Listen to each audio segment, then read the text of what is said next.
শুরু হলো সব খবর। যমুনা টেলিভিশনের নিয়মিত এই আয়োজনে আপনাদের স্বাগত জানাচ্ছি আমি মৌসুমী আহমেদ লোপা। আওয়ামী লীগ নিষিদ্ধ সহ 3 দফা দাবিতে রাজধানীর শাহবাগে চলছে ফ্যাসিবাদ বিরোধী জাতীয় ঐক্যের গণজমায়েত। দুদিন ধরে আওয়ামী লীগ নিষিদ্ধের দাবিতে আন্দোলন ও অবস্থান কর্মসূচি পালন করে আসছে তারা। দাবি পূরণ না হওয়া পর্যন্ত শাহবাগে কর্মসূচি চালিয়ে যাওয়ার ঘোষণা জুলাই ও গণ অভ্যুত্থানে অংশ নেয়াদের। তাদের দাবি আওয়ামী লীগকে সন্ত্রাসী সংগঠন ঘোষণা করে নিষিদ্ধ করতে হবে। সেই সাথে আন্তর্জাতিক অপরাধ ট্রাইব্যুনাল আইনে দলগত বিচারের বিধান যুক্ত করার দাবি তোলা হয়। একই সাথে জারি করতে হবে জুলাই ঘোষণাপত্র। আন্দোলনরতরা বলেন এই লড়াই ফ্যাসিবাদীদের বিরুদ্ধে বাংলাদেশপন্থীদের লড়াই।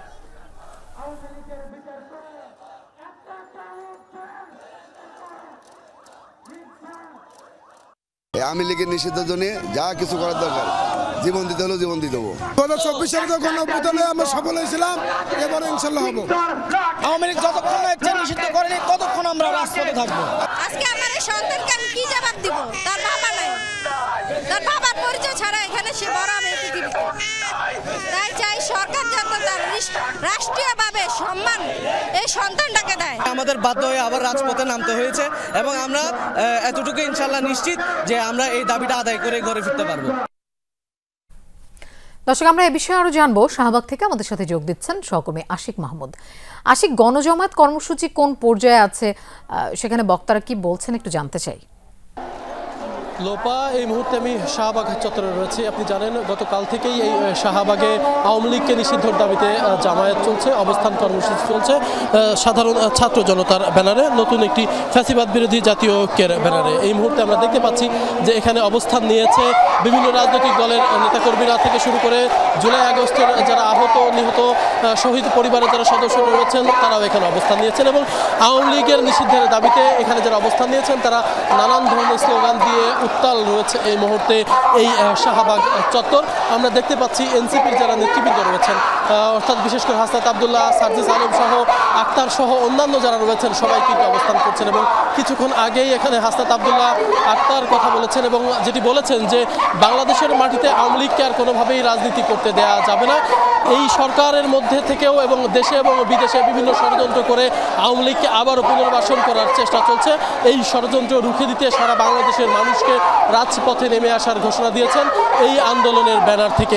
ফ্যাসিবাদ বিরোধী এই জাতীয় ঐক্যের ব্যানারে সকল রাজনৈতিক দল, সাধারণ মানুষ, জনতা সবাইকে এই শাহবাগ চত্বরে জড়ো হওয়ার ঘোষণা দিয়েছেন এবং সবাইকে এই শাহবাগে জড়ো হওয়ার কিন্তু ডাক দিয়েছেন এবং নেতাকর্মীরা যারা এসেছেন তারা সবাই কিন্তু বলছেন যে কোনো ষড়যন্ত্রের কাছেই মাথা নত তারা করবে না, কোনো ফ্যাসিবাদী পক্ষকেই তারা আর বাংলাদেশের মাটিতে রাজনীতি করার সুযোগ দিতে চায় না এবং তারা বলছেন যে এই যে ফ্যাসিবাদ বিরোধী যে আন্দোলন, এই আন্দোলনকে তারা এগিয়ে নিতে চায় এবং জুলাই আগস্টে যে ঐক্য গড়ে উঠেছিল বাংলাদেশের মানুষ, ছাত্র জনতার মধ্যে যে ঐক্য গড়ে উঠেছিল সেই ঐক্যের ডাক দিয়েছে আবারও ছাত্র জনতার পক্ষ থেকে। তারা বলছেন যে এই আওয়ামী লীগ যেহেতু গত 15 বছর গণহত্যা চালিয়েছে, গুম খুন করেছে, দেশের অর্থনীতি ধ্বংস করছে, সেক্ষেত্রে বাংলাদেশের মাটিতে বাংলাদেশকে কোনোভাবেই আর রাজনীতি করতে দেয়া হবে না এবং নেতাকর্মীরা বলছেন যে এই আওয়ামী লীগকে অতি দ্রুত সন্ত্রাসী সংগঠন হিসেবে আখ্যা দিয়ে তাদেরকে বাংলাদেশের থেকে নিষিদ্ধ করতে হবে, তাদের রাজনীতি নিষিদ্ধ করতে হবে এবং আদালতের মাধ্যমে এই আওয়ামী লীগের যারা নেতাকর্মীরা রয়েছেন তাদের বিচার করতে হবে এবং তাদেরকে বিচারের মুখোমুখি করতে হবে, এই দাবি কিন্তু জানানো হয়েছে। এই আন্দোলন কিন্তু চলছে। তারা কিন্তু বলছেন যে যতদিন পর্যন্ত এই আওয়ামী লীগ নিষিদ্ধ না হবে ততদিন পর্যন্ত তারা এই শাহবাগে তাদের অবস্থান কর্মসূচি চালিয়ে যাবে, কোনোভাবেই তারা ঘরে ফিরে যাবে না, এই ঘোষণাও কিন্তু দেওয়া হয়েছে। লোপা। আশিক, আপনাকে ধন্যবাদ আমাদের সাথে যোগ দেওয়ার জন্য। দর্শক, চট্টগ্রামে বিএনপির সমাবেশে কথা বলছেন বিএনপি মহাসচিব মির্জা ফখরুল ইসলাম আলমগীর। দুঃখিত, আমরা তার কথাগুলো ঠিকমতো শুনতে পাইনি, পরবর্তীতে আবারও যাবার চেষ্টা করব। আওয়ামী লীগ নিষিদ্ধ সহ 3 দফা দাবিতে বিভিন্ন জেলায় গণজমায়েত কর্মসূচি চলছে, আপনারা সবাই জানেন। আমরা সেই খবর জানবো। সরাসরি সিলেট থেকে আমাদের সাথে যোগ দিচ্ছেন সহকর্মী নাবিল হোসেন। নাবিল, গণজমায়েত কর্মসূচি থেকে কি কি দাবি জানানো হচ্ছে একটু বিস্তারিত জানতে চাই। লোপা, আমরা এই মুহূর্তে আছি সিলেট কেন্দ্রীয় শহীদ মিনার প্রাঙ্গণে। দুপুর 3টার পর থেকেই মূলত সিলেটের ছাত্র জনতা এই যে শহীদ মিনার সড়কের একটি পাশ তারা মূলত আসলে অবস্থান কর্মসূচি গ্রহণ করছেন এবং এই গণজমায়েতে আমরা দেখছি যে বিভিন্ন দলমতের মানুষ তারা এই গণজমায়েতে এসে অংশ নিয়েছেন এবং আমরা দেখছি যে কখনো স্লোগান, কখনো গান, কখনো বক্তব্যের মধ্য দিয়ে মূলত এই যে গণজমায়েতের যে কর্মসূচি সেই কর্মসূচি চলছে এবং সেই কর্মসূচিতে আমরা বিভিন্ন সংগঠনকেও আসলে একাত্মতা পোষণ করতে দেখেছি। আমরা দেখেছি যে আসলে এনসিপির যারা নেতাকর্মীরা রয়েছেন তারা এখানে উপস্থিত আছেন বৈষম্য বিরোধী ছাত্র আন্দোলনের নেতাকর্মীরা, ইসলামী ছাত্র শিবির, জমিয়তে উলামায়ে ইসলাম সহ বিভিন্ন সংগঠন এবং ব্যক্তিবর্গরা মূলত এই যে আজকের যে আন্দোলন এবং তাদের যে এক দফা দাবি অর্থাৎ আওয়ামী লীগের রাজনীতি নিষিদ্ধের যে দাবি সেই দাবিতে একাত্মতা পোষণ করে তারা এই যে গণজমায়েতের কর্মসূচি সেখানে তারা আসলে অবস্থান নিয়েছেন এবং তারা তাদের মতো করে দাবি উত্থাপন করছেন। আমরা এবং এখানকার যারা নেতাকর্মীরা তাদের সাথে কথা বলেছিলাম, তারা বলছেন যে যতক্ষণ পর্যন্ত আওয়ামী লীগ নিষিদ্ধের সুস্পষ্ট কোনো ঘোষণা আসছে না তারা এই রাজপথ তারা ছাড়বেন না এবং তারা বলছেন যে এই সংগ্রামের জন্য তাদের যতক্ষণ আসলে রাজপথে থাকতে হয় তারা রাজপথে আসলে থাকবেন সেই কথাই তারা বলছেন এবং পাশাপাশি তারা বলছেন যে যারা বর্তমান সরকার আছেন তাদেরও সমালোচনা করছেন যে কেন এতদিন পরও আসলে আওয়ামী লীগের রাজনীতি আসলে করতে পারছে সেজন্য তারা ক্ষোভ প্রকাশ করছেন। তারা বলছেন যে দ্রুত সময়ের মধ্যে আওয়ামী লীগের রাজনীতি যাতে নিষিদ্ধ হয়। লোপা। নাবিল, আপনাকে ধন্যবাদ আমাদের সাথে যোগ দেওয়ার জন্য। দর্শক, আমরা এবার খুলনাতে যেতে চাই। সেখানে আছেন আমাদের সহকর্মী প্রবীর বিশ্বাস। প্রবীর, খুলনাতে অবস্থান কর্মসূচি কতক্ষণ চলবে, কি বলছে আন্দোলনকারীরা?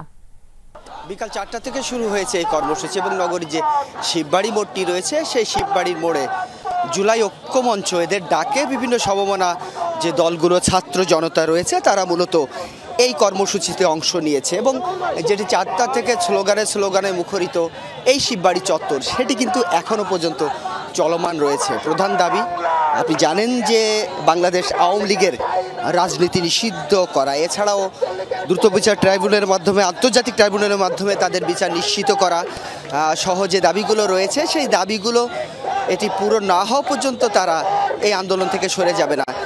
তারা স্পষ্ট করে বলেছে যত সময় পর্যন্ত না ঘোষণা আসবে আওয়ামী লীগকে নিষিদ্ধ করা হয়েছে ততক্ষণ সময় পর্যন্ত তারা কিন্তু এই আন্দোলন চালিয়ে যাবে এবং তারা এটাও বলেছে যে বিগত 16টি বছর ধরে আওয়ামী লীগ এই দেশে বিভিন্ন মানুষের মধ্যে নির্যাতন করেছে, গুম খুন করেছে। শুধু তাই নয়, গত জুলাই আন্দোলনে তারা যে ভূমিকা নিয়েছিল সেটি হচ্ছে নির্বিচারে আন্দোলনকারীদের উপর যে অস্ত্র চালিয়েছে, গুলি করেছে এবং হাজার হাজার মায়ের বুক খালি হয়েছে। সে কারণে তাদের বিচারের দাবি, একই সঙ্গে তাদের রাজনীতি নিষিদ্ধ হওয়া না পর্যন্ত তারা এই আন্দোলন চালিয়ে যাবে বলে আমাদেরকে জানিয়েছে। প্রবীর, আপনাকে ধন্যবাদ আমাদের সাথে যোগ দেওয়ার জন্য। অন্তর্বর্তী সরকারের উপদেষ্টা পরিষদের জরুরি বৈঠক ডাকা হয়েছে। সন্ধ্যায় এই বৈঠক অনুষ্ঠিত হবে। আন্তর্জাতিক অপরাধ ট্রাইব্যুনাল আইনের অধ্যাদেশ প্রস্তাবনা নিয়ে আলোচনা করতেই সন্ধ্যায় উপদেষ্টা পরিষদের জরুরি বৈঠক বলে জানিয়েছেন প্রধান উপদেষ্টার প্রেস সচিব শফিকুল আলম। এর আগে শুক্রবার উপদেষ্টার প্রেস উইং থেকে এক বিবৃতিতে জানানো হয় রাজনৈতিক দলগুলোর সাথে আলোচনার পর দ্রুত আওয়ামী লীগ নিষিদ্ধের বিষয়ে সিদ্ধান্ত নেওয়া হবে। সেই পর্যন্ত সবাইকে ধৈর্য ধরার আহ্বান জানানো হয়। বিবৃতিতে বলা হয়, মানবতা বিরোধী অপরাধের সাথে জড়িত সংগঠনের বিরুদ্ধে ব্যবস্থা গ্রহণে আন্তর্জাতিক অপরাধ আদালত আইনে প্রয়োজনীয় সংশোধনী আনার উদ্যোগ নিয়েছে সরকার।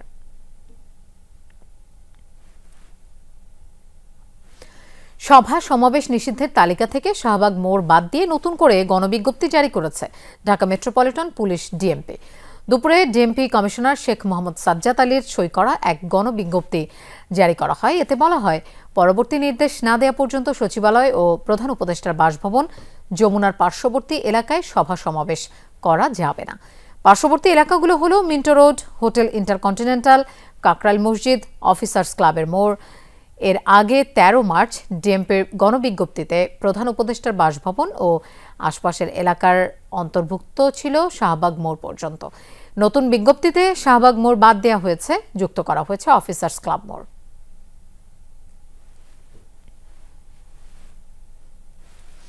সাবেক রাষ্ট্রপতি আব্দুল হামিদের দেশত্যাগের বিষয়ে পুলিশের বিশেষ শাখা থেকে স্বরাষ্ট্র মন্ত্রণালয় নিষেধাজ্ঞার নথি পাঠিয়েছে কিনা তা জানা নেই স্বরাষ্ট্র উপদেষ্টার। 3 দিনের মধ্যে তদন্ত প্রতিবেদন পাওয়ার পর জড়িতদের বিরুদ্ধে ব্যবস্থা নেওয়া হবে বলেও জানান তিনি। এদিকে জনভোগান্তি এড়াতে আন্দোলনের রাস্তা অবরোধ না করার আহ্বান জানিয়েছেন স্বরাষ্ট্র উপদেষ্টা। গেল বুধবার দিবাগত রাতে দেশত্যাগ করেন সাবেক রাষ্ট্রপতি আব্দুল হামিদ। হজরত শাহজালাল আন্তর্জাতিক বিমানবন্দর থেকে থাই এয়ারওয়েজে দেশ ছাড়েন সাবেক এই রাষ্ট্রপতি। জুলাই আন্দোলনে হত্যা মামলার আসামি এভাবে দেশ ছাড়ার ঘটনা জানাজানি হলে শুরু হয় সমালোচনার ঝড়। আব্দুল হামিদের দেশত্যাগের ঘটনায় এখন পর্যন্ত বিমানবন্দর ও তার নিজ জেলা কিশোরগঞ্জের 4 পুলিশ কর্মকর্তাকে বরখাস্ত করা হয়েছে। যদিও সংশ্লিষ্টরা জানিয়েছেন কোনো নিষেধাজ্ঞা না থাকায় অনায়াসেই দেশ ছাড়েন আব্দুল হামিদ।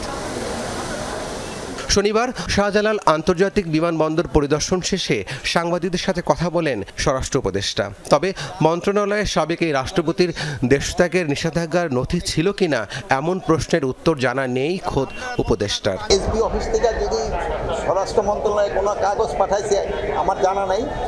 এই জন্য কিন্তু একটা ইনকোয়ারি কমিটি করা হয়েছে, যেহেতু ইনকোয়ারি কমিটিটা এটা পুঙ্খানুপুঙ্খানু দেখে এটার বিরুদ্ধে একটা আইনানুগ ব্যবস্থা নেওয়ার জন্য বলবে, এবং এটার জন্য যারা দোষী তারা কেউ আইনের আওতায় তাদের শাস্তি পেতেই হবে। এদিকে চলমান আওয়ামী লীগ নিষিদ্ধের আন্দোলনে রাস্তা অবরোধ করে জনভোগান্তি না করার আহ্বান স্বরাষ্ট্র উপদেষ্টার। তাদের দাবি দেওয়াগুলি আমি অযৌক্তিক কারো বলবো না, তাদের যদি যৌক্তিক দাবি থাকে প্রপার জায়গায় করলে সবচেয়ে ভালো। এখন দেখছেন যে তারা কিন্তু প্রথমে এক জায়গায় দেখি না, পরে যখন বলার পরে তারা কিন্তু শিফট করে গেছে অন্য জায়গায়। সাবেক প্রধানমন্ত্রী শেখ হাসিনাকে ফিরিয়ে আনতে ইন্টারপোল কাজ করছে বলেও জানান স্বরাষ্ট্র উপদেষ্টা। ইন্টারপোলের মাধ্যমে আমরা তো চেষ্টা করতেছি। রাব্বি সিদ্দিকী, যমুনা নিউজ, ঢাকা। জন আকাঙ্ক্ষা অনুযায়ী সংবিধান সংশোধন করা যাবে, একই সাথে তত্ত্বাবধায়ক সরকারকে ফিরিয়ে আনার দাবি জানিয়েছে গণফোরাম। বিকেলে জাতীয় সংসদ ভবনের এলটি হলে জাতীয় ঐক্যমত্য কমিশনের সাথে আলোচনার সময় একথা বলেন দলটির সাধারণ সম্পাদক মিজানুর রহমান। তিনি বলেন, মুক্তিযুদ্ধ ও 24-এর অর্জনকে মুখোমুখি দাঁড় করানো যাবে না, কোনোভাবে যাতে 71-এর অর্জন ক্ষুণ্ণ না হয় সেদিকে লক্ষ্য রাখতে হবে। নির্বাচনী ব্যবস্থা সংস্কারেও জোর দেন গণফোরামের নেতারা। এর আগে মূল আলোচনা শুরুর আগে জাতীয় ঐক্যমত্য কমিশনের সহসভাপতি ডক্টর আলী রিয়াজ বলেন, রাষ্ট্র পুনরায় গঠনের এক বিরল সুযোগ তৈরি হয়েছে।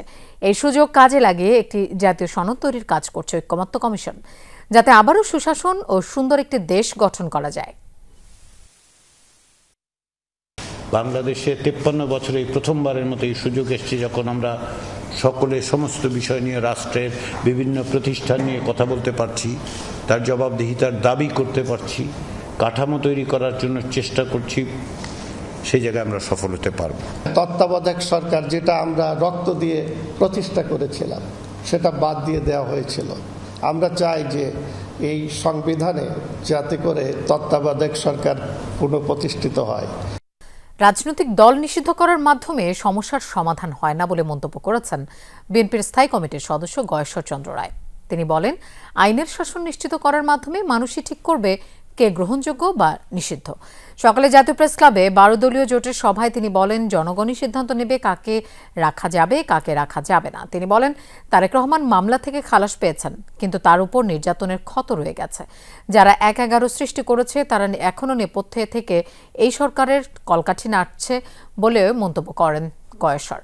বলেন, সাবেক রাষ্ট্রপতি আব্দুল হামিদ বিদেশে গেছেন, কোনো সংস্থা এ বিষয়ে জানতো না, এটা হতে পারে না। সরকারের সম্মতি ছাড়া তিনি বাইরে যেতে পারেন না। আমরা জনগণের ভোটের মাধ্যমে জনগণের মালিকানা জনগণের হাতে দিতে চাই। জনগণ সিদ্ধান্ত নেব কাকে রাখবে, কাকে ফেলবে, কাকে দলে রাখবে, কাকে রাখবে না। রাতের আঁধারে সাবেক রাষ্ট্রপতি আব্দুল হামিদের বিদেশ গমনকে বিস্ময়কর বলে মন্তব্য করেছে বিপ্লবী ওয়ার্কার্স পার্টির সাধারণ সম্পাদক সাইফুল হক।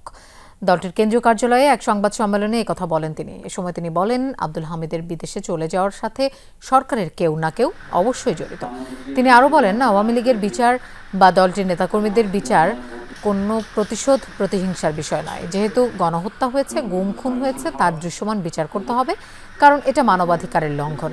গণ অভ্যুত্থানের ঐতিহাসিক ও রাজনৈতিক ন্যায্যতা বিশ্বব্যাপী প্রতিষ্ঠিত করতে এই বিচার হওয়া অত্যন্ত জরুরি বলেও মন্তব্য করেন সাইফুল হক।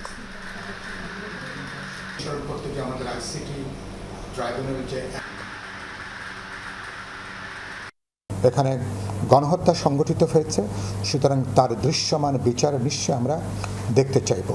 সাবেক রাষ্ট্রপতি যিনি দুবার রাষ্ট্রপতি ছিলেন, যেভাবে তিনি এয়ারপোর্ট দিয়ে তিনি বিদেশে চলে গেলেন বা তাকে চলে যেতে দেওয়া হলো, এই ঘটনা খুবই বিস্ময়কর। সূর্যের প্রখরতায় হাঁসফাঁস জনজীবন, তীব্র গরমে যেন পুড়ছে দেশ। টানা দ্বিতীয় দিনের মতো সর্বোচ্চ তাপমাত্রা রেকর্ড হয়েছে চুয়াডাঙ্গায় 42 ডিগ্রি সেলসিয়াস। রাজশাহী, রংপুর ও ঢাকা সহ বিভিন্ন বিভাগের উপর দিয়ে বয়ে যাচ্ছে মৃদু থেকে মাঝারি তাপপ্রবাহ। বেশিরভাগ জেলাতেই তাপমাত্রার পারদ 40 ডিগ্রি ছুঁই করছে। কোনো কিছুতেই মেলে না স্বস্তি। প্রয়োজন ছাড়া বাড়ির বাইরে বের হচ্ছে না কেউ। তবে নিস্তার নেই খেটে খাওয়া মানুষের। পেটের তাগিদে দাবদাহের মধ্যেই কাজ চালিয়ে যেতে হচ্ছে শ্রমজীবীদের। রাস্তাঘাটে যানবাহনের সংখ্যাও তুলনামূলক কম। আবহাওয়া অফিসের তথ্য মতে আগামী 72 ঘন্টায় কয়েক জেলার উপর দিয়ে তীব্র তাপপ্রবাহ বয়ে যেতে পারে। এই তীব্র গরমের কারণে খেতে খাওয়া মানুষ না পাচ্ছে, বাইরে যেতে না পাচ্ছে খেতে ঘরে। গরমের বাতাসে শান্তি নেই, গাছের তলায় থেকেও শান্তি নেই। ফরিদপুরের ভাঙায় জাহানাবাদ এক্সপ্রেসের লাইনচ্যুতির ঘটনায় ঢাকা থেকে বেনাপোলগামী রূপসী বাংলা এক্সপ্রেস ট্রেন বাতিল হলেও উল্লেখযোগ্য কোনো শিডিউল বিপর্যয় ঘটেনি। একথা জানিয়েছেন কমলাপুর রেলওয়ে স্টেশনের স্টেশন ম্যানেজার মোহাম্মদ সাজেদুল ইসলাম। তিনি বলেন, জাহানাবাদ এক্সপ্রেসের দুর্ঘটনার পর এই রুটে রেল চলাচল বন্ধ হয়ে যাওয়ায় ট্রেনটির যাত্রা বাতিল করা হয়। অপরদিকে দুর্ঘটনা কবলিত জাহানাবাদ এক্সপ্রেসও ঢাকায় আসেনি, ফলে অগ্রিম টিকিট কাটা যাত্রীদের টাকা ফেরত দেওয়া হয়েছে। খুলনা থেকে আজকে জাহানাবাদ এক্সপ্রেস ছেড়ে আসেনি এবং ঢাকা থেকে রূপসী বাংলা এক্সপ্রেস বেনাপোলগামী ছেড়ে যায়নি। এই দুইটা ট্রেন বাতিল করা হয়েছে। এছাড়া অন্যান্য ট্রেনের ক্ষেত্রে উল্লেখযোগ্য শিডিউল বিপর্যয় নেই।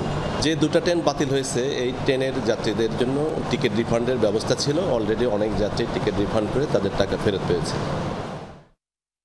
ট্রুথ অ্যান্ড রিকনসিলিয়েশন কমিশন করা হবে বলে জানিয়েছেন অন্তর্বর্তী সরকারের আইন উপদেষ্টা ডক্টর আসিফ নজরুল। বিকেলে রাজধানীর বিচার প্রশাসন প্রশিক্ষণ ইনস্টিটিউটে গুম প্রতিরোধ ও প্রতিকার অধ্যাদেশ নিয়ে মতবিনিময় সভায় একথা বলেন তিনি। বলেন, ট্রুথ জাস্টিস কমিশন অথবা ট্রুথ রিকনসিলিয়েশন কমিশনের খুব দরকার আছে। এটা সম্ভবত দেশে 1972 সাল থেকে থাকলেই ভালো হতো। তিনি জানান, বিষয়টি নিয়ে অভিজ্ঞতার জন্য প্রধান বিচারপতিকে সাথে নিয়ে দক্ষিণ আফ্রিকা যাবেন। সবকিছুই পেশাগতভাবে নিষ্পত্তি করতে এই কমিশন করা হবে বলেও জানান আইন উপদেষ্টা। আমরা ট্রুথ এবং রিকনসিলিয়েশন কমিশন গঠন করব। এই লক্ষ্যে আমি এবং আমাদের মাননীয় চিফ জাস্টিস আমরা একটা টিম নিয়ে সাউথ আফ্রিকাতে যাচ্ছি। আমাদের সাথে ইউএনডিপি এবং আরো অনেকে ইনভলভ আছেন। আমরা ফিরে এসে আপনাদের সাথে অভিজ্ঞতা শেয়ার করব। পঞ্চম শ্রেণীর বৃত্তি পরীক্ষা আবারও চালুর ব্যাপারে ভাবছে সরকার। সেক্ষেত্রে সব অংশীজনদের সাথে আলাপ আলোচনা করেই সিদ্ধান্ত নেওয়া হবে জানিয়েছেন শিক্ষা উপদেষ্টা ডক্টর সিয়ার আবরার। রাজধানীর মিরপুরে প্রাথমিক শিক্ষা অধিদপ্তরে জাতীয় প্রাথমিক শিক্ষা সপ্তাহের উদ্বোধন এবং পদক প্রদান অনুষ্ঠানে প্রধান অতিথির বক্তব্যে একথা জানান তিনি। এ সময় প্রাথমিক ও গণশিক্ষা অধিদপ্তরের মহাপরিচালক আবু নূর মোহাম্মদ শামসুজ্জামান জানান, সব ঠিকঠাক থাকলে এবছরই চালু হতে পারে প্রাথমিকের বৃত্তি। শিক্ষা ব্যবস্থার সর্বক্ষেত্রে মুনাফার চিত্র ফুটে উঠছে বলে মন্তব্য করেছেন প্রাথমিক ও গণশিক্ষা উপদেষ্টা অধ্যাপক ডাক্তার বিধানরঞ্জন রায় পোদ্দার। তিনি বলেন, মামলা থাকায় সারা দেশে 32,000 প্রাথমিক বিদ্যালয়ে প্রধান শিক্ষকের শূন্য পদে নিয়োগ দিতে পারছে না সরকার। বৃহত্তর শিক্ষার স্বার্থে যে সিদ্ধান্তগুলো নেওয়া প্রয়োজন সেগুলো, এই যে শিক্ষণ ঘণ্টা, কন্ট্যাক্ট আওয়ার্স, সেগুলো নিয়ে আমাদের অলরেডি কথাবার্তা হয়েছে। তারপরে যেটা হচ্ছে যে এই অন্যান্য যে বৃত্তি পরীক্ষা সেগুলো আবার নতুন করে ইন্ট্রোডিউস করা যায় কিনা এগুলো আমরা দেখছি। কোনো কিছুতে আগাতে চাই, মামলার জন্য আগাতে পারি না। আমাদের 32,000 প্রাথমিক স্কুলে প্রধান শিক্ষকের পদ শূন্য, কেন? মামলা। দেশবরেণ্য সঙ্গীতশিল্পী, গবেষক ও লেখক মুস্তফা জামান আব্বাসীকে চোখের জলে বিদায় জানিয়েছেন তার দীর্ঘদিনের সহকর্মী থেকে শুরু করে আত্মীয় স্বজন আর ভক্ত অনুরাগীরা। এর আগে বাদজোহর গুলশান আজাদ মসজিদে 21শে পদকপ্রাপ্ত এই গুণী শিল্পীর জানাজা অনুষ্ঠিত হয়। এরপর আজিমপুরে বাবা পল্লীগীতির অগ্রপথিক আব্বাস উদ্দিন আহমেদের কবরে দাফন করা হয় মুস্তফা জামান আব্বাসীকে।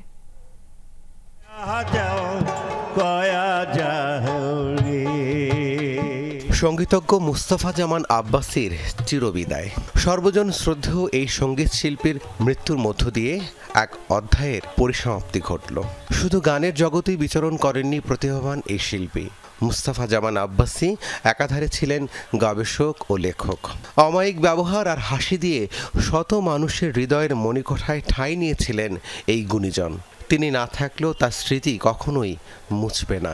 যদি বন্ধু যাবার চাও। শনিবার সকালে বনানীর একটি হাসপাতালে চিকিৎসাধীন অবস্থায় মারা যান মুস্তাফা জামান আব্বাসী। বেশ কিছুদিন ধরে বার্ধক্যজনিত নানা জটিলতায় ভুগছিলেন তিনি। আমি নানাকে সবসময় বলতাম যে নানা আমি খুব বড়লোক হতে চাই, আমি ব্যবসা করতে চাই। নানা বলতেন যে ভালো মানুষ হলে যথেষ্ট, যদি মানুষ তোমাকে মনে রাখে ভালো মানুষ হওয়ার জন্য মনে রাখবে। আপনারা সবাই দোয়া করবেন, আপনারা সবাই ওনার গান শুনেছেন, ওনার কথা শুনেছেন, এখন তার লেগেসিটা আমরা ইনশাল্লাহ ধরে রাখতে চাই। ভাওয়াইয়া, ভাটিয়ালি, দেহতত্ত্ব, গ্রাম বাংলার নানা ঢঙের লোকগীতি শ্রোতাপ্রিয় হয়েছে মুস্তাফা জামান আব্বাসীর কণ্ঠে। লোকসঙ্গীত গবেষণা ও সংগ্রহে তার অবদান অনন্য। সঙ্গীতে অবদানের জন্য 1995 সালে 21 পদকে ভূষিত হন মুস্তাফা জামান আব্বাসী। মুস্তাফা জামান আব্বাসীর মৃত্যু মানে বাংলাদেশের সাংস্কৃতিক জগতের একটি বটবৃক্ষের অবসান হয়ে গেল। আমরা এত বড় অভিভাবক আর পাবো না। ওনাকে সবাই আদর করে বলতেন দ্য সিঙ্গিং গভর্নর, কারণ উনি এত সুন্দর গান গেতেন। উনি যেখানেই বড় বক্তৃতা দিতেন তারপরে একটু ওনার গান সবাই শুনতে চেতেন, এবং উনি খালি গলায় যে গান গেতে পারতেন, আমার মনে হয় এরকম সঙ্গীত শিল্পী আমাদের দেশে নেই। গুলশান আজাদ মসজিদে বাদ জোহর জানাজা শেষে সর্বস্তরের মানুষের শ্রদ্ধা জানানোর জন্য রাখা হয় মুস্তাফা জামান আব্বাসীর মরদেহ। প্রিয় মানুষটিকে দেখতে সেখানে ভিড় করেন অগ্রজ ও অনুজরা। ব্যক্তিগত জীবনে এত নিরহংকারী এবং হাসি মুখে সবসময় দেখা হলেই জড়িয়ে ধরা, কোনোদিন ভুলতে পারবো না তার এই সব ব্যবহার। একক একটা ব্যক্তিত্ব ছিলেন, যিনি একটা ইমানি সংস্কৃতি নিয়ে উনি ওনার জীবনযাপন করেছেন। ব্যক্তিগতভাবে অত্যন্ত সৎ ছিলেন এবং পরহেজগার ছিলেন। মুস্তাফা জামান আব্বাসী ভাওয়াইয়া সম্রাট কিংবদন্তি শিল্পী আব্বাসউদ্দিন আহমেদের ছোট ছেলে। জানাজা শেষে আজিমপুর কবরস্থানে বাবা মার কবরেই চিরনিদ্রায় শায়িত হন মুস্তাফা জামান আব্বাসী। রাব্বি সিদ্দিকী, যমুনা নিউজ, ঢাকা। কোনো ধরনের রেশনিং নয়, 24 ঘন্টায় স্টেশন খোলা রাখার দাবি জানিয়েছেন সিএনজি ফিলিং স্টেশন ব্যবসায়ী ঐক্য ফোরাম। সেই সাথে গণপরিবহনে সিএনজি ব্যবহার বাধ্যতামূলক করতেও সরকারের নির্দেশনা চান তারা। সকালে রাজধানীর এক হোটেলে CNG filling station and conversion workshop owners association নির্বাচন উপলক্ষে মত বিনিময়ে নেতৃবৃন্দ আরও বলেন, সরকারি বিভিন্ন সংস্থা বিশেষ করে শ্রম ও পরিবেশ অধিদপ্তর, বিএসটিআই ও ফায়ার সার্ভিসের অন্যায্য সিদ্ধান্ত ও অযৌক্তিক ফি বাতিল করতে হবে। পাশাপাশি পাম্প মালিকদের কমিশন বাড়ানোর ও জমি ইজারা মূল্য কমানোরও দাবি করেন তারা। ফোরামের পক্ষে রেজাবুদ্দৌলা চৌধুরী ও ফারহান নূর এসব দাবি তুলে ধরে নির্বাচনে তাদের প্রার্থীদের পরিচয় করিয়ে দেন।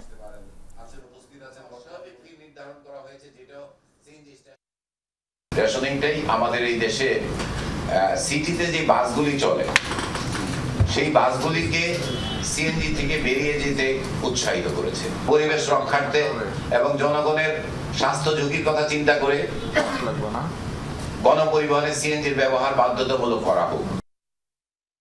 দীর্ঘ এক যুগ পর অনুষ্ঠিত হচ্ছে নিট পোশাক শিল্প মালিকদের সংগঠন বিকেএমই এর নির্বাচন।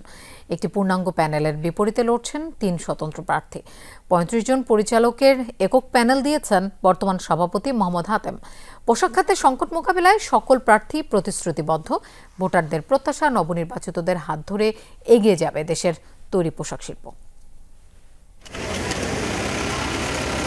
বহুমুখী চ্যালেঞ্জের মুখে তৈরি পোশাক খাত। বিদ্যুৎ, জ্বালানি ও অবকাঠামো ছাড়াও এই খাতের সামনে এসেছে যুক্তরাষ্ট্রের পাল্টা শুল্কের চাপ। কঠিন এক বাস্তবতার মধ্যে নিট পোশাক উৎপাদন ও রপ্তানিকারকদের সংগঠন বিকেএমই এর নির্বাচন। নতুন রাজনৈতিক বাস্তবতায় সমঝোতার বাইরে এসে 13 বছর পর ভোটের আয়োজন। সকাল 9টায় শুরু হয় ভোট গ্রহণ। ভোটাররাও চান নতুন কমিটির হাত ধরে পূরণ হবে রপ্তানি আয়ের লক্ষ্যমাত্রা। যে আমেরিকার যে ট্যারিফ, এই ট্যারিফ নিয়ে কাজ করা খুব জরুরি। সময় কিন্তু চলে যাচ্ছে আমাদের, তো এটা সরকারের পক্ষ থেকে এবং যারা বেসরকারি উদ্যোক্তা আছে উভয়ের সমন্বয়ে এই বিশেষ করে আমেরিকার সাথে আমাদের ট্রেড যে গ্যাপ রয়েছে, গ্যাপ কীভাবে কমানো যায়। নির্বাচনে ৩৫টি পরিচালক পদের বিপরীতে প্রার্থী ৩৮ জন। সংগঠনটির বর্তমান সভাপতি মোহাম্মদ হাতেমের প্রোগ্রেসিভ নিট অ্যালায়েন্স প্যানেলের ৩৫ জনের বিপরীতে পরিচালক পদে মাঠে নামে ৩ জন স্বতন্ত্র প্রার্থী। সুষ্ঠু নির্বাচনের মাধ্যমে যোগ্য নেতৃত্ব আসুক এমন প্রত্যাশা বিজেএমই এর ফোরাম প্যানেলের। 12 বছর অধিক সময় বিকেএমই নির্বাচন হয় না। আমাদের ইচ্ছা হলো আমরা টিয়ানিশনটা ভাঙবো, বিকেএমইকে গণতন্ত্রের পথে আনবো। আমরা একটা সুষ্ঠু এবং সুন্দর নির্বাচন কামনা করছি। আপনারা তো জানেন বর্তমানে পোশাক শিল্প এবং টেক্সটাইল সেক্টর একটা চ্যালেঞ্জের মধ্যে দিয়ে যাচ্ছে। আমার বিশ্বাস আজকে এই সুষ্ঠু নির্বাচনের মাধ্যমে একটি দক্ষ নেতৃত্ব যে আসবে তারা এই চ্যালেঞ্জগুলো মোকাবেলা করতে পারবে। ঢাকার পাশাপাশি নারায়ণগঞ্জেও চলে ভোট গ্রহণ। নির্বাচিত ৩৫ পরিচালকের মধ্য থেকে দায়িত্ব পাবেন একজন সভাপতি, একজন নির্বাহী সভাপতি ও 7 জন সহসভাপতি। ভ্যাট, কাস্টমস এবং পোর্ট সংক্রান্ত যে জটিলতাগুলো রয়েছে সেগুলোতে আরও বেশি আমরা কাজ করবো যেন আরও বেশি বেগবান হয় এবং আরও বেশি সমস্যার সমাধানগুলো আমরা করতে পারি। আমাদের সেক্টরের যে সমস্যাগুলি, সংকটগুলি, প্রতিনিয়ত এগুলি নিয়ে আমি কথা বলছি এবং সরকারের সাথে দেন দরবার মিটিং সব করছি। আজকের যে ইলেকশনটা অন্যান্য ট্রেড অ্যাসোসিয়েশনের ইলেকশন হবে, চেম্বারে হবে, আমি মনে করি এটা একটা রোল মডেল হবে তাদের জন্য। 2025-27 সাল মেয়াদের এই নির্বাচনে মোট ভোটার সংখ্যা 572 জন। রিমন রহমান, যমুনা নিউজ, ঢাকা। ভারত পাকিস্তানের যুদ্ধ দীর্ঘায়িত হলে বাংলাদেশই সবচেয়ে ক্ষতিগ্রস্ত হবে, এই মন্তব্য করেছেন জ্যেষ্ঠ সাংবাদিক মতিউর রহমান চৌধুরী। যে কোনো পরিস্থিতি মোকাবিলায় বাংলাদেশের সকল রাজনৈতিক দলকে ঐক্যবদ্ধ থাকার পরামর্শ দেন তিনি। সকালে এক ছায়া বিতর্ক প্রতিযোগিতায় এসব কথা বলেন মানব জমিনের প্রধান সম্পাদক। যুদ্ধের নামে সামাজিক সংঘাত কাম্য নয়, মতামত জানান উপস্থিত বক্তারা। ভারত পাকিস্তান যুদ্ধের মূল কারণ রাজনৈতিক নয়, ঐতিহাসিক। এই বিষয়ে সকালে এফডিসিতে ছায়া সংসদ বিতর্কের আয়োজন করে ডিবেট ফর ডেমোক্রেসি। ইতিহাস কাউকে ক্ষমা করে না। বিতর্কে অংশ নিয়ে প্রস্তাবের পক্ষে এবং বিপক্ষে যুক্তি তুলে ধরেন বাংলাদেশ ইউনিভার্সিটি এবং বেগম বদরুন্নেসা মহিলা কলেজের শিক্ষার্থীরা। পাকিস্তানের প্রধানমন্ত্রী ইমরান খান কয়েক দফা মোদি সরকারকে হিটলারের সঙ্গে তুলনা করেছেন। বিতর্ক শেষে সিনিয়র সাংবাদিক মতিউর রহমান চৌধুরী বলেন, যুদ্ধ চলাকালে পুশিনের বিষয়ে বাংলাদেশকে সজাগ থাকতে হবে। ভূ রাজনীতিতে এই যুদ্ধের প্রভাব অনেকখানি, এটাকে হালকাভাবে দেখার কোনো সুযোগ নেই। আমরা সবচেয়ে বেশি ক্ষতিগ্রস্ত হব এই যুদ্ধে যদি চলতে থাকে। এই যুদ্ধে আমাদের সতর্ক থাকতে হবে বেশি। অনুষ্ঠানে ডিবেট ফর ডেমোক্রেসির চেয়ারম্যান বলেন, যুদ্ধের নামে সামাজিক সংঘাত কাম্য নয়, এই বিষয়ে সতর্ক থাকতে হবে সরকারকে। আমরা বাংলাদেশকে অত্যন্ত সতর্ক অবস্থায় দেখতে পাচ্ছি। আমরা আশা করব বাংলাদেশ, ভারত, পাকিস্তান কোনো দিকে ঝুঁকে যাবে এমন কোনো আচরণ করবে না, এমন কোনো বক্তব্য, বিবৃতি, এ ধরনের কোনো কিছু তারা দেবে না। যুক্তিতর্ক উপস্থাপন শেষে ছায়া সংসদ বিতর্কে বেগম বদরুন্নেসা মহিলা কলেজকে বিজয়ী ঘোষণা করা হয়। ভাস্কর ভাদুরী, যমুনা নিউজ, ঢাকা। যুক্তরাষ্ট্রের মধ্যস্থতায় যুদ্ধবিরতিতে রাজি হয়েছে ভারত ও পাকিস্তান। কিছুক্ষণ আগে মার্কিন প্রেসিডেন্ট ডোনাল্ড ট্রাম্পের ভেরিফাইড এক্স পোস্টে এই তথ্য জানান তিনি। এর আগে চলমান উত্তেজনা নিয়ে পাকিস্তানের সেনাপ্রধান লেফটেন্যান্ট জেনারেল আসিম মুনিরের সাথে কথা বলেন মার্কিন পররাষ্ট্রমন্ত্রী মার্কো রুবিও। বিবৃতির মাধ্যমে এই তথ্য জানিয়েছে মার্কিন পররাষ্ট্র দফতর। শনিবার পাক সেনাপ্রধানের সাথে ফোন আলাপ হয় মার্কিন পররাষ্ট্রমন্ত্রীর। চলমান অস্থিতিশীল পরিস্থিতি নিয়ে পাকিস্তানের পাশাপাশি ভারতকেও উত্তেজনা কমানোর আহ্বান জানিয়েছেন মার্কো রুবিও। সংঘাতে না জড়িয়ে আলোচনার মাধ্যমে শান্তিপূর্ণ সমাধান খুঁজতে অনুরোধ করেছেন ইসলামাবাদ ও নয়াদিল্লিকে। বৈরী অবস্থা নিরসনে প্রয়োজনে সব রকম সহায়তা দেবে যুক্তরাষ্ট্র, দিয়েছেন এমন আশ্বাসও। এর আগে ভারত পাকিস্তান চলমান যুদ্ধ পরিস্থিতি নিয়ে 3 সামরিক বাহিনী প্রধান ও অন্যান্য শীর্ষ নিরাপত্তা কর্মকর্তাদের সাথে বৈঠক করেন ভারতের প্রধানমন্ত্রী নরেন্দ্র মোদী। শনিবার দিল্লিতে অনুষ্ঠিত হয় এই বৈঠক। উপস্থিত ছিলেন প্রতিরক্ষামন্ত্রী রাজনাথ সিং, জাতীয় নিরাপত্তা উপদেষ্টা অজিত দোভাল ও 3 বাহিনীর প্রধানরা।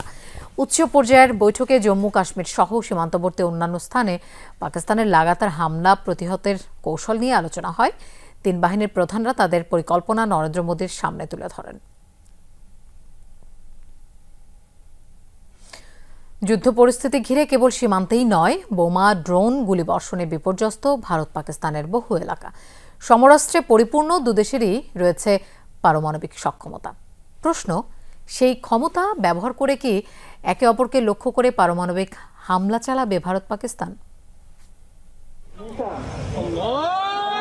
সমরমুখী পারমাণবিক শক্তিধর দুটি রাষ্ট্র ভারত ও পাকিস্তান। কাশ্মীরে সন্ত্রাসী হামলাকে কেন্দ্র করে শুরু হওয়া সংঘাত থেমে নেই কেবল গুলি বিনিময়ে। পাল্টাপাল্টি মিসাইল, ড্রোন হামলা, সাইবার অ্যাটাক সবকিছু ছাপিয়ে এখন প্রশ্ন, সামরিক সংঘাত কি গড়াবে পারমাণবিক যুদ্ধে?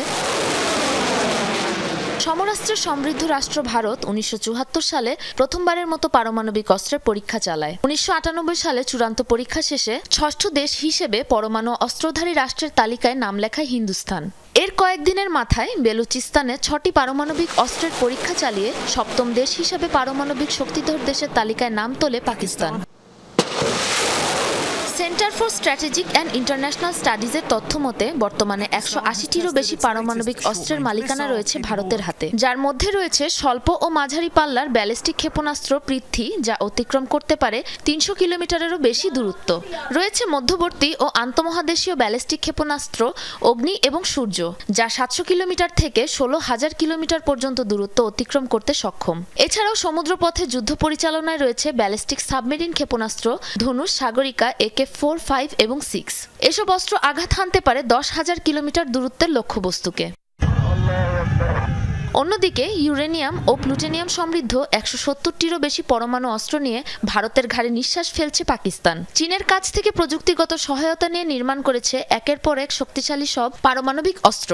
এই বহরে রয়েছে স্বল্প পাল্লার ব্যালিস্টিক ক্ষেপণাস্ত্র আবদালি, গজনবী, শাহিন 1 ও নাসর, যা 200 থেকে 1000 কিলোমিটারেরও বেশি দূরত্বের লক্ষ্যবস্তুকে নির্ভুলভাবে আঘাত হানতে সক্ষম। মাঝারি পাল্লার গৌরী, শাহিন 2, আবাবিলের রয়েছে 1200 থেকে 2700 কিলোমিটার দূরত্বের টার্গেটে আঘাত করার সক্ষমতা। এছাড়াও রয়েছে 300 থেকে 400 কিলোমিটারেরও বেশি অঞ্চল নিয়ন্ত্রণে সক্ষম সামুদ্রিক ক্রুজ ক্ষেপণাস্ত্র বাবর এবং রাদ। ভারতের অপারেশন সিন্দুরের জবাবে পাকিস্তান বুনিয়ানুন মারসুস নাম দিয়ে সামরিক স্থাপনার অভিযান চালাচ্ছে। সমান শক্তিধর হওয়ায় যে কোনো সময় দুই দেশের মাঝে পারমাণবিক যুদ্ধের আশঙ্কা উড়িয়ে দিচ্ছেন না বিশ্লেষকরা। বুদ্ধ পূর্ণিমা উপলক্ষে বাংলাদেশ সহ বিশ্বের বৌদ্ধ সম্প্রদায়কে শুভেচ্ছা জানিয়েছেন প্রধান উপদেষ্টা ডক্টর মোহাম্মদ ইউনূস। প্রধান উপদেষ্টার প্রেস উইং থেকে পাঠানো এক শুভেচ্ছা বার্তায় তিনি বৌদ্ধ সম্প্রদায়ের শান্তি ও মঙ্গল কামনা করেন। পাশাপাশি তাদের ধর্মীয় উৎসব সফল ও সৌহার্দ্যময়ভাবে উদযাপনের আশাবাদ ব্যক্ত করেন। বলেন, গৌতম বুদ্ধের শান্তি, সম্প্রীতি ও ঐক্যের শিক্ষা আগের যে কোনো সময়ের চেয়ে আরও প্রাসঙ্গিক। মানবজাতির অগ্রযাত্রা হবে সহানুভূতি, সহমর্মিতার, এই কামনাও করেন প্রধান উপদেষ্টা। আগামী 19 মে অনুষ্ঠিত হতে যাচ্ছে চ্যানেল আই মিউজিক অ্যাওয়ার্ড 2024। দুপুরে চ্যানেলের অফিসে এক সংবাদ সম্মেলনে তথ্য জানানো হয়। 19তম এই আয়োজনে আজীবন সম্মাননা দেওয়া হবে বিশিষ্ট নজরুল সঙ্গীত শিল্পী ফেরদৌস আরাকে। 19তম চ্যানেল আই মিউজিক অ্যাওয়ার্ড 2024-এ আজীবন সম্মাননা সহ মোট 18টি ক্যাটাগরিতে পুরস্কার প্রদান করা হবে। আড়ম্বরপূর্ণ আয়োজনের মধ্যে দিয়ে এর পর্দা উঠতে যাচ্ছে ঢাকার কারওয়ান বাজারে অবস্থিত প্যান প্যাসিফিক সোনারগাঁওয়ের ওয়েসেস হলে। দর্শক, এই ছিল আজকে সব খবরের আয়োজনে। আর এতক্ষণ সাথে থাকার জন্য ধন্যবাদ সবাইকে।